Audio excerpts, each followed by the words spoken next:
ঢাকা বিশ্ববিদ্যালয়ের মধুর ক্যান্টিনে বাংলাদেশ গণতান্ত্রিক ছাত্র সংসদ নামে সংগঠনের আত্মপ্রকাশকালে নিজেদের মধ্যে হাতাহাতিতে অন্তত 11 জন আহতের খবর পাওয়া গেছে।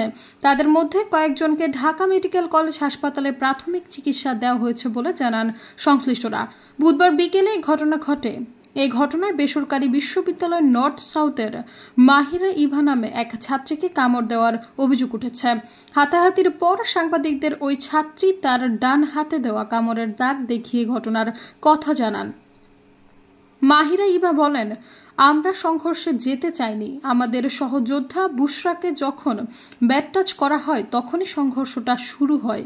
ওই ছেলের ছবি ও ভিডিও করা আছে। আমরা শুধু চেয়েছিলাম প্রেস ব্রিফিংয়ে আমরা থাকব। আমাকে বকে ঘুষি দেওয়া হয়েছে, পরে আমি সেন্সলেস হয়ে যাই। তারা কতটা অমানবিক হলে একটা মেয়েকে কামড় দেয়। আহতরা জানান, বিকেলে মধুর ক্যান্টিনে বৈষম্য বিরোধী ছাত্র আন্দোলনের সাবেক সমন্বয়কদের উদ্যোগে গঠিত হয় নতুন ছাত্র সংগঠন গণতান্ত্রিক ছাত্র সংসদ। নতুন এই ছাত্র সংগঠনের কেন্দ্রীয় আহ্বায়ক হয়েছেন আবু বাকের মজুমদার, আর কেন্দ্রীয় কমিটির সদস্য সচিবের দায়িত্ব পেয়েছেন জাহিদ আহসান।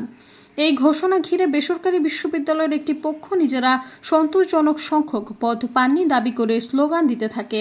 এ পর্যায়ে দুই পক্ষের মধ্যে পাল্টাপাল্টি স্লোগান ও হাতাহাতির ঘটনা ঘটে।